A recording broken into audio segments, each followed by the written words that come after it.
வணக்கம். இன்றைக்கி கன்னியாகுமரி மாவட்டம் தக்கலைக்கு பக்கத்தில் இருக்க ஒரு சர்ச்சில் வச்சு நாம் தமிழர் கட்சியினுடைய ஒன்றிய தலைவர் சேவியர் குமார்ன்றவர் கொலை செய்யப்பட்டு அடித்தே கொண்டிருக்காங்க. அது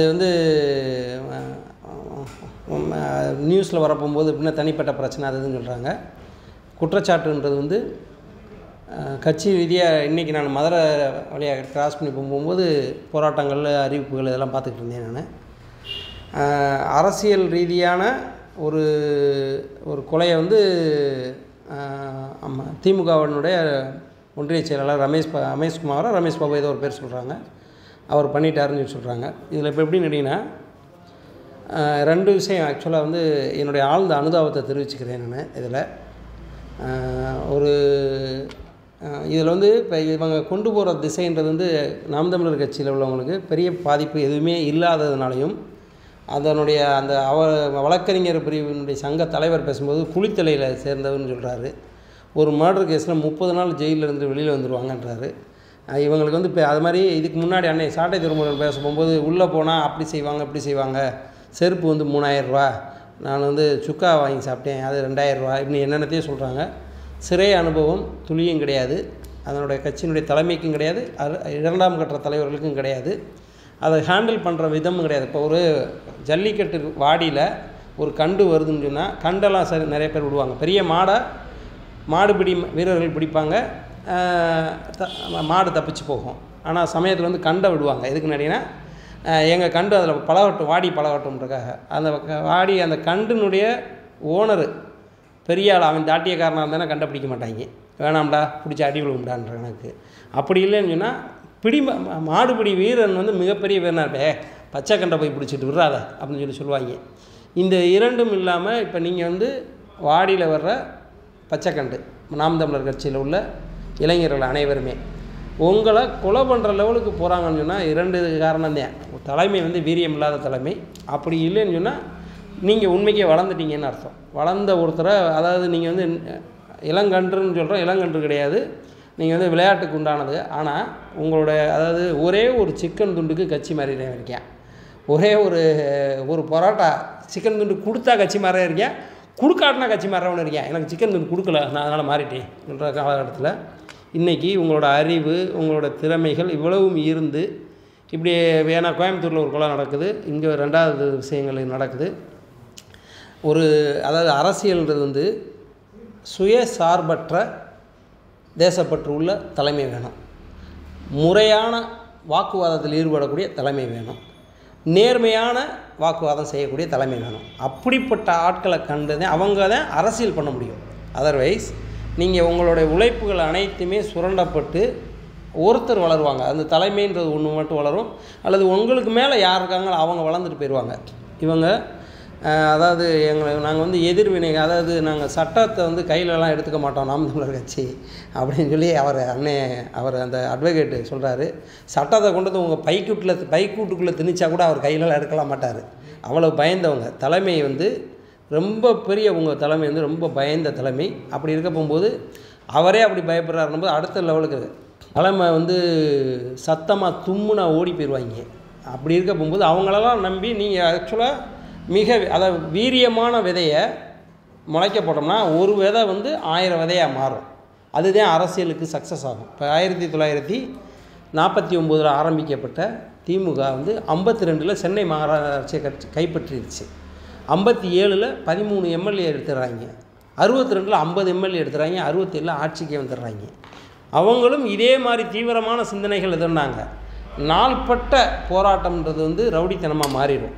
இப்போ இப்போ எப்படின்னு கேட்டிங்கன்னா அவங்க வீரியமான ஒரு ஆட்கள் ஆக்சுவலாக இதில் இப்போ எப்படின்னு கேட்டிங்கன்னா இப்போவுமே உங்கள் கட்சியில் உள்ள பெரிய ஆட்கள் பூராமே தவறாக வழி நடத்துகிறாங்கன்றது என்னன்னு கேட்டிங்கன்னா, எங்களுடைய பொருளாளர் கொலை செய்யப்பட்ட போகும்போது எங்களுக்கு உண்டான அரசியல் தலையீடுகள் அனைத்தும் தெரிஞ்சாலும் கூட உண்மை குற்றவாளி தப்பிச்சிடக்கூடாதுன்றக்காக நாங்கள் அந்த பெரிய ஆட்களையே சொல்லவே இல்லை, வேணாம்டா நீங்கள் போங்கடா இருக்கட்டும் பார்த்து அரசியல் அவங்கள பார்த்துக்கிறோம்டான்ற மாதிரி.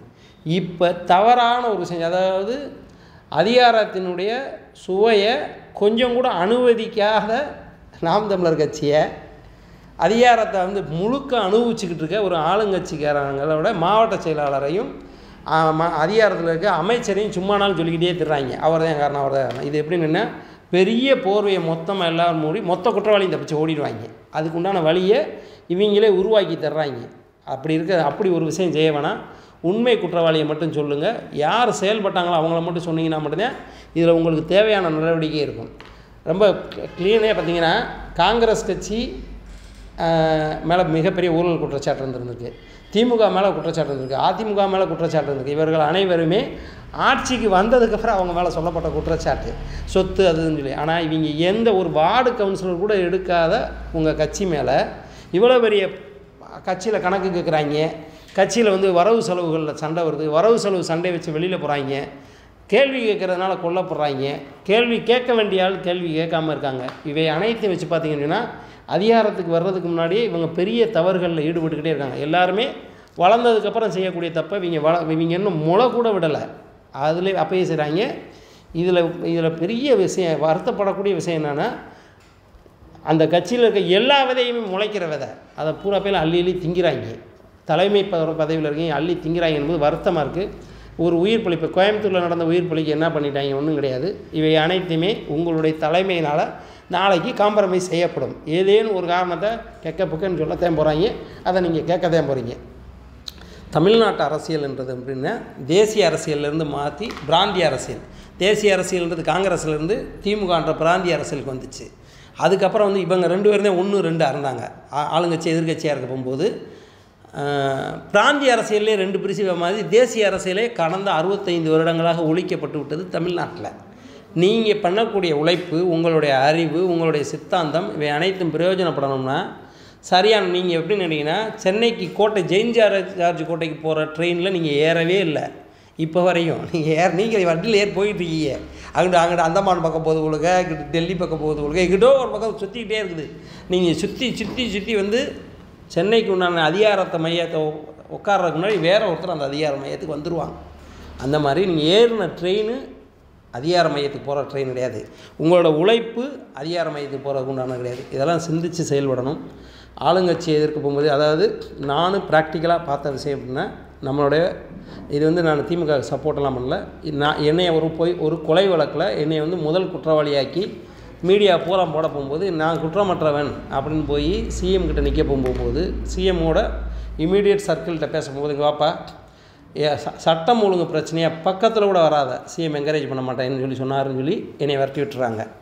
அதற்கப்புறம் எங்களுடைய பொருளாளர் கொலை செய்யப்பட்ட போகும்போது பயங்கரமாக சார்ஜ் பண்ண போகும்போது நேர்மையான நடவடிக்கை எடுங்க, எவனுடைய சப்போர்ட்டையும் கேட்காதீங்கன்னு சொல்லி சிஎம்மோட ஆஃபீஸ்லேருந்து சொன்னதாக தகவல்.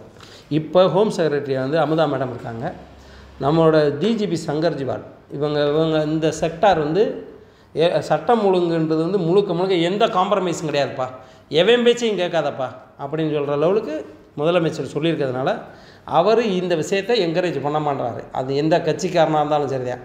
நீங்கள் சொல்லக்கூடிய விஷயம் அதிகாரம் வந்து துளி கூட இல்லாத நம்மளே தப்பு செய்ய மாட்டேன்னு நினைக்கும் போது அதிகாரத்தினுடைய உச்சத்தை அனுபவிச்சுட்டு இருக்க ஒரு அமைச்சர் போய் கொலை ஒன்றும் சொல்ல மாட்டாங்க, பயந்து செத்துருவாங்க. மேலே அவங்களோட தலைமை அப்படி இருக்குது. திமுகவோட தலைமை வந்து சட்டம் ஒழுங்கு பிரச்சனையை நான் ஒத்துக்க மாட்டேன்ப்பா யாராக இருந்தாலும் சொன்னதுனால அப்படி இருக்க சூழ்நிலை இருக்கிறதுனால நிஜமான குற்றவாளியை கம்ப்ளைண்ட் பண்ணுங்கள், ப்ராப்பராக தெரிஞ்ச ஆளை வச்சு ஹேண்டில் பண்ணுங்கள். ஏன்னா உங்கள் தலைமை நாளைக்கு சமாதானம் ஆகிடப்போகுது. பார்த்துக்கோங்க, நான் சண்டை போடுற மாதிரி சண்டை போடுறேன், சமாதானப்படுத்துகிற மாதிரி ஆகிடக்கூடாது. நேர்மையான முறையில் இது உங்களுடைய குற்றச்சாட்டுகளை ப்ராப்பராக கொண்டு போய் அந்த போலீஸினுடைய சுப்பீரியர்கிட்ட கொடுங்க, நேர்மையான நடவடிக்கை கிடைக்கும். மறுபடியும் அந்த குடும்பத்துக்கு என்னுடைய ஆறுதலை தெரிவிச்சுக்கிறேன். இனிமேல் இப்படி ஒரு விஷயம் நடந்துடாமல் இருக்கிறதுக்கு உண்டான முன்னெச்சரிக்கை முன்னெச்சரிக்கையோட பேச்சுக்கள், அதாவது நீந்த தெரியாதவனோட சேர்ந்து தண்ணிக்குள்ளே இறங்கவே கூடாது, நீந்த தெரியாத தலைமையோடு சேர்ந்து சில வேலைகளை செய்யக்கூடாது, அதுக்கேற்றாப்புல நடவடிக்கை எடுக்கணும். உங்களுக்கு என்னோடய ஆழ்ந்த அனுதாபத்தை தெரிவிச்சுக்கிறேன். இதுக்கு மருதுசனை ஏதேனும் உதவி செய்யணும்னு நீங்கள் நினச்சிங்கன்னு சொன்னால் இதில் கமெண்டில் நீங்கள் சொல்லுங்கள், கண்டிப்பாக சொல்லுவேன். எனக்கு 1000 விமர்சனங்கள் உண்டு தலைமைகளோட, இருந்தாலும் கூட நான் ரொம்ப பெரிய லெவலில், அதாவது டெடிக்கேட்டட் ஒர்க் நெவர் ஃபெயில்னு சொல்லி இங்கிலீஷில் சொல்லுவாங்க. அர்ப்பணிப்பான செயல்பாடுகள் எங்கேயுமே தோற்று போகாது. நாம் தமிழர்கள் உள்ள தம்பிகள் அனைவருமே அர்ப்பணிப்பான இது. அதுக்கு உங்களுக்கு கொடுக்குற மரியாதை தான் இந்த இரங்கல் செய்தி. நன்றி.